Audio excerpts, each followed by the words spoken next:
Hello hi ನಮಸ್ತೆ, ನಾನು ನಿಮ್ಮ ಶ್ರೀಕಾಂತ ಫ್ರಮ್ ವೈಟ್ ಕಾಮರ್ಸ್. ನಾನು ನಿಮ್ಗೆ ಇವತ್ತು KE ಇಂದ ಯಾರೆಲ್ಲ VA ವಿಲೇಜ್ ಅಕೌಂಟೆಂಟ್ ಏನಂತ ನಾವು ವಿಲೇಜ್ ಅಕೌಂಟೆಂಟ್ ಅಂತ ಮೊದಲು ಕರಿತಿದ್ವಿ, ಇವಾಗ ವಿಲೇಜ್ ಅಡ್ಮಿನಿಸ್ಟ್ರೇಟಿವ್ ಆಫೀಸರ್ ಅಂತ ಇವಾಗ ಪೋಸ್ಟ್ ಚೇಂಜ್ ಆಗಿದೆ. ಅದಕ್ಕೆ ಎಕ್ಸಾಮ್ ಟಿಕೆಟ್ನ ಬಿಟ್ಟಿದ್ದಾರೆ. ಕಡ್ಡಾಯ ಕನ್ನಡದು ಯಾವ ರೀತಿ ಡೌನ್ಲೋಡ್ ಮಾಡೋದನ್ನ ನಾನು ತಿಳಿಸ್ಕೊಡ್ತೀನಿ. ಜಸ್ಟ್ ನೀವು ನಿಮ್ಮ ಫೋನಲ್ಲಿ ಯಾವುದೋ ಒಂದು ಬ್ರೌಸರಲ್ಲಿ KEA ಅಂತ ಸರ್ಚ್ ಮಾಡಿ. ಒಂದು ಫಸ್ಟು ವೆಬ್ಸೈಟ್ ಬರುತ್ತೆ, ಇಲ್ಲಿ ತೋರಿಸ್ತಿದೆಯಲ್ಲ KEA ಹೋಮ್ ಅಂತ, ಇದ್ರ ಮೇಲೆ ಕ್ಲಿಕ್ ಮಾಡಿ. ಇದ್ರ ಮೇಲೆ ಕ್ಲಿಕ್ ಮಾಡಿದ ತಕ್ಷಣ ಒಂದು ಪೇಜ್ ಓಪನ್ ಆಗುತ್ತೆ. ಈ ರೀತಿ ಇಲ್ಲಿ ಪೇಜ್ ಓಪನ್ ಆದಮೇಲೆ ಇಲ್ಲಿ 3 ಡಾಟ್ ಗೀರ್ ಕಾಣಿಸ್ತಾ ಇದೆಯಲ್ಲ, ಲೈನು, ಇದ್ರ ಮೇಲೆ ಕ್ಲಿಕ್ ಮಾಡಿ. ಇಲ್ಲಿ ನೇಮಕಾತಿ ನೇಮಕಾತಿ ಮೇಲೆ ಕ್ಲಿಕ್ ಮಾಡಿ. ಇಲ್ಲಿ ಗ್ರಾಮ ಆಡಳಿತ ಅಧಿಕಾರಿ ನೇಮಕಾತಿ ಅಂತಿದೆಯಲ್ಲ, ಇದ್ರ ಮೇಲೆ ಕ್ಲಿಕ್ ಮಾಡಿ.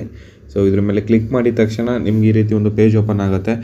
ಇಲ್ಲಿ ಕಡ್ಡಾಯ ಕನ್ನಡ ಪರೀಕ್ಷೆ ಡೌನ್ಲೋಡ್ ಆಲ್ ಟಿಕೆಟ್ ಡೌನ್ಲೋಡಿಂಗ್ ಅಂತ ಇದೆಯಲ್ಲ, ಇದ್ರ ಮೇಲೆ ಕ್ಲಿಕ್ ಮಾಡಿ. ಕ್ಲಿಕ್ ಮಾಡಿದ್ಮೇಲೆ ಇಲ್ಲಿ ಪರೀಕ್ಷೆ ಸೆಲೆಕ್ಟ್ ಅಂತಿದೆ. ಇಲ್ಲಿ ವಿಲೇಜ್ ಅಡ್ಮಿನಿಸ್ಟ್ರೇಟಿವ್ ಆಫೀಸರ್, ಇದು ಅಪ್ಲಿಕೇಶನ್ ನಂಬರು. ಹಾಗೆಯೇ ಇಲ್ಲಿ ಅಪ್ಲಿಕೆಂಟ್ ನೇಮು, ನಿಮ್ಮ ಹೆಸರು ಏನಿದೆ ಅದರಲ್ಲಿ ಫಸ್ಟು 4 ಲೆಟರು. ಅಕಸ್ಮಾತ್ ನಿಮ್ಮದು ಸ್ಟಾರ್ಟಿಂಗ್ ಇಂಚಲ್ಲಿ ಆಮೇಲೆ ಸ್ಪೇಸ್ ಇದ್ದರೆ ಅದು ಕೂಡ ಸ್ಪೇಸು ಕೂಡ ಇನ್ಕ್ಲೂಡ್ ಆಗುತ್ತೆ. ಸರಿನಾ, ಸ್ಪೇಸು ಕೂಡ ಇನ್ಕ್ಲೂಡ್ ಆಗುತ್ತೆ. ಇಲ್ಲಿ applicant name K space set submit.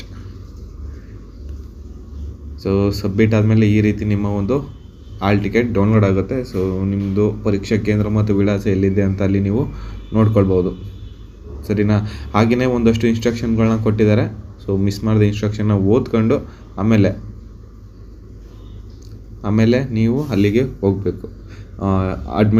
ಯಾಕಂತಂದರೆ ತುಂಬ ಜನ ಇನ್ಸ್ಟ್ರಕ್ಷನ್ನ ಓದಲ್ಲ, ಅಲ್ಲಿಗೆ ಹೋದ್ಮೇಲೆ ತಂದಿಲ್ಲ ಅಂತಂದರೆ ಅದು ನಡೆಯಲ್ಲ ಎಕ್ಸಾಮಲ್ಲಿ. ಬೆಟರ್ ಇನ್ಸ್ಟ್ರಕ್ಷನ್ ಒಮ್ಮೆ ಓದಿ ಆಮೇಲೆ ನೀವು ಎಕ್ಸಾಮ್ಗೆ ಹೋದ್ರೇ ಬೆಟರ್. ಸರಿನಾ, ಇಷ್ಟ ಆಗಿದ್ರೆ ಲೈಕ್ ಮಾಡಿ, ಹಾಗೆ ಶೇರ್ ಮಾಡಿ, ಸಬ್ಸ್ಕ್ರೈಬ್ ಮಾಡಿ. Thank you.